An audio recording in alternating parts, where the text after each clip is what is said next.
નમસ્કાર મિત્રો, હવામાનને લઈ એક નવું અપડેટ આવી રહ્યું છે। ગુજરાત પર ફરી સંકટના વાદળો ઘેરાયા છે। છેલ્લા 4-5 દિવસથી તો કમોસમી વરસાદ સૌરાષ્ટ્ર સહિત ગુજરાતને ધમરોળી રહ્યો છે। બીજી તરફ વધુ એક સંકટ ગુજરાત પર મંડરાયું છે। ખાસ કરીને સૌરાષ્ટ્ર પર આફતના વાદળો ઘેરાયા છે, કારણ કે ભારે વરસાદ લાવતું અરબી સમુદ્રનું ડિપ્રેશન સૌરાષ્ટ્ર તરફ ફંટાયું છે, જેને લઈ ખેડૂતોના જીવ અદ્ધર થઈ ગયા છે।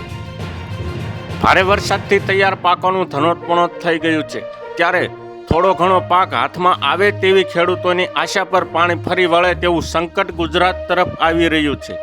ગુજરાતમાં મુશળધાર કમોસમી વરસાદ વરસાવીને ખેડૂતોની માઠી દશા સર્જનાર પૂર્વ મધ્ય અરબી સમુદ્રમાં રહેલું ડિપ્રેશન આજે ગુજરાતની દિશા તરફ આગળ વધ્યું છે।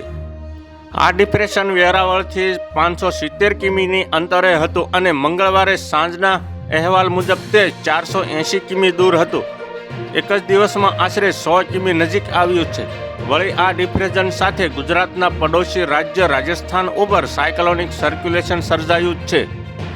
મધ્ય ગુજરાત થઈને અરબી સમુદ્રથી રાજસ્થાન સુધી સમુદ્ર સપાટીથી 1.5 કિમી ઊંચાઈએ ભારે વરસાદ લાવે તેવું ટ્રફ સર્જાયો છે। આ ઉપરાંત વેસ્ટર્ન ડિસ્ટર્બન્સ કે જે સામાન્ય માવઠા વરસાવે છે તે પણ સક્રિય છે।